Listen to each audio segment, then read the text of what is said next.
Jeg synes, de kommer tæt på bagved. Boasson Hagen melder sig ud. Han kan ikke. Det bliver Sagan. Peter Sagan, Slovakiet.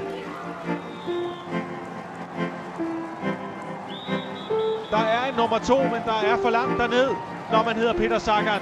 Hvor er han suveræn, den mand. Vinder foran Boasson Hagen. Hans anden etapesejr i dette års tur. Goss kommer til højre. Sagan bagved. Sagan åbner ud til venstre. Det er Greipel. Sagan. Greipel, Sagan. Goss kan ikke komme frem. Det bliver Peter Sagan, der vinder. Og sådan fejrer han det denne gang.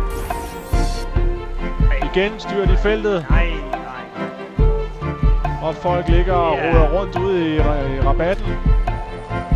Se et billede. Og så er den altså totalt splittet op, og der står mange ryttere her. Der er folk, der taler 5 minutter i dag. Slemt igen. Slemt igen. Der er folk, der har slået sig gevaldigt. Det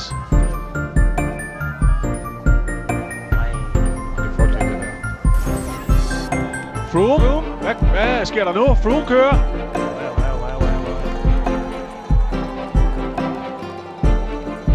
Der satte de altså Wiggins på det der nummer. Det gjorde de. Det er smart, det der. Hvad laver de, Team Sky? Det forstår jeg ingenting af i det her. Og så skal der lige kommunikeres, og Froome kigger bagud og annullerer sit angreb. Han finder vejen, der kommer han Cavendish. Kanonkuglen er sendt afsted, og han sætter ballen sammen på plads. Bum! Etapesejr nummer 2. Verdensmesteren kom fra ingenting og tog det hele. Sikke en spurt. Sikke en finish. Det er en af de bedste, vi har set i lang tid.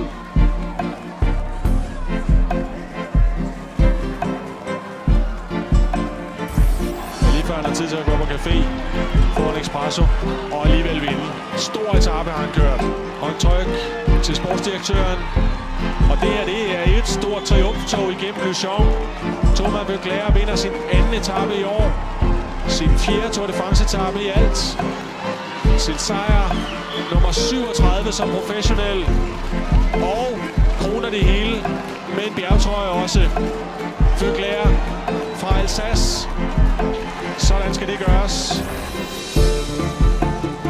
Wiggins kommer til at sætte det hele på plads nu. Ham kunne ingen hamle op med. En sejr med eftertryk. En sejr med udråbstegn. Bradley Wiggins